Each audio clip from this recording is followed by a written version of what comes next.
Samantha. And I'm Patrick. And this is our daughter, Sawyer.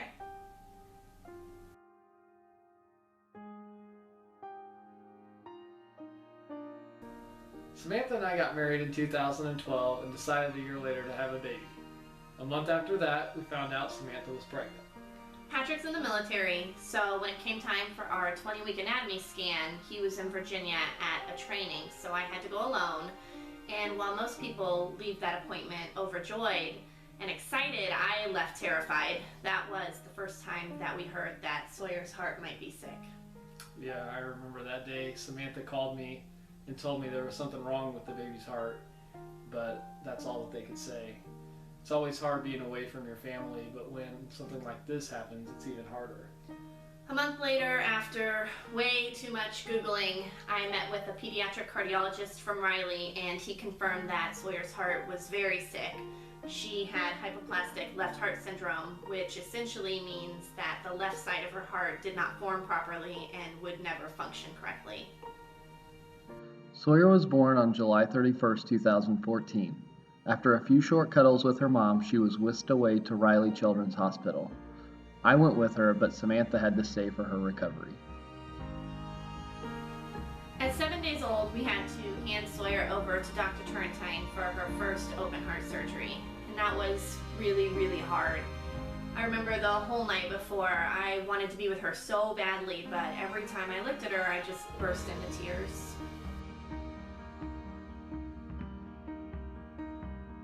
Sawyer did really well with her first surgery in Norwood, but there's nothing quite like seeing your child after such a huge surgery.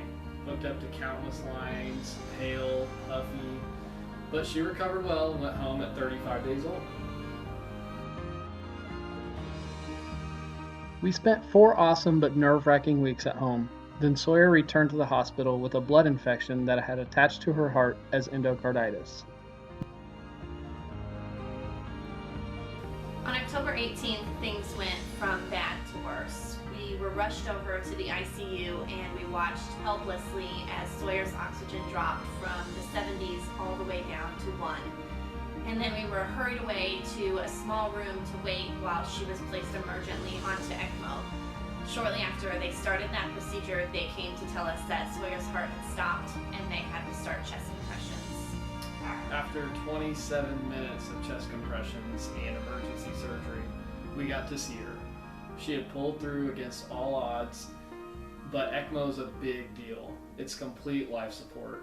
It's a large machine that basically takes over all the work of the heart and lungs. Sawyer was on ECMO for 6 days and had a really hard time. She bled a lot internally, which caused major issues with her lungs. We had to take her off pretty emergently. She came off ECMO and was hanging in there, but not really making any improvement. She still had endocarditis, which was eating away at her heart tissue, making her unable to breathe on her own. So on November 17th, Sawyer went for her second major open heart surgery, and this one was even harder than the first. We knew this time that the odds of Sawyer surviving were slim.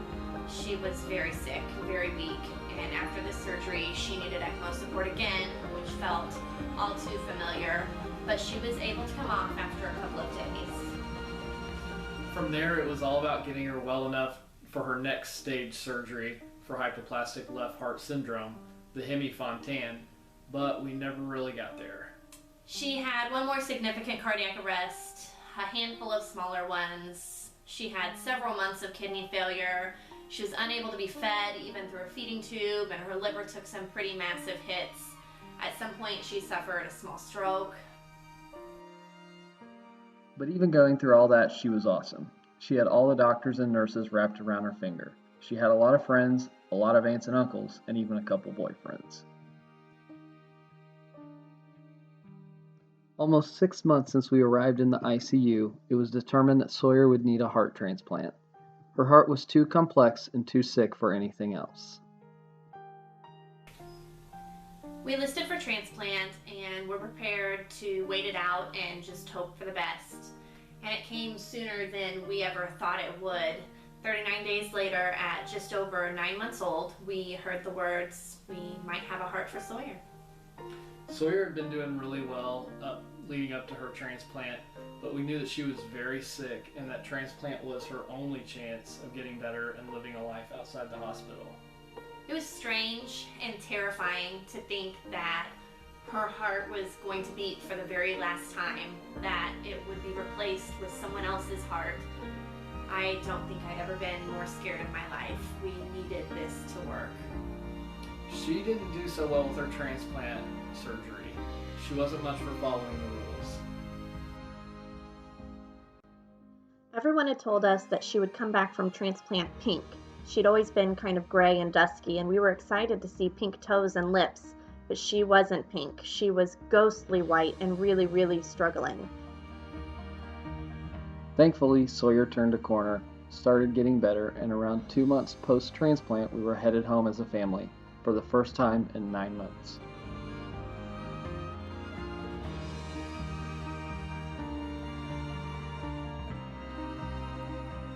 It's been a year since Sawyer got her second chance at life. It's been a really good year. Our life is far from normal, but it's really good. Sawyer is full of life and joy. She's into everything and definitely in full-on toddler mode, and we wouldn't have it any other way. Sawyer's first year of life was really tough.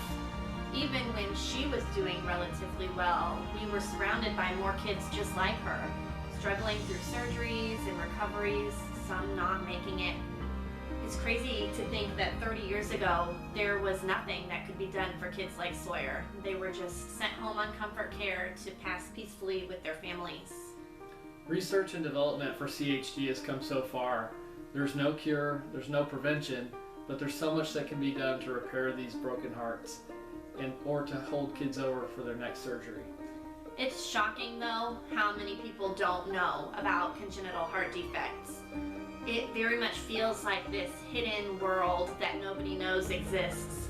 Before we had Sawyer, I knew almost nothing about CHD. I definitely knew nothing about HLHS, and I had no idea that there were babies in this world receiving heart transplants.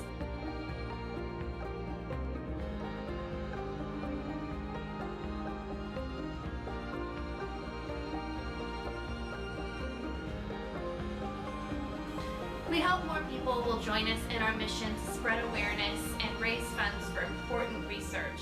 Imagine the developments that can be made in 30 more years if we all join together to help more kids like Sawyer.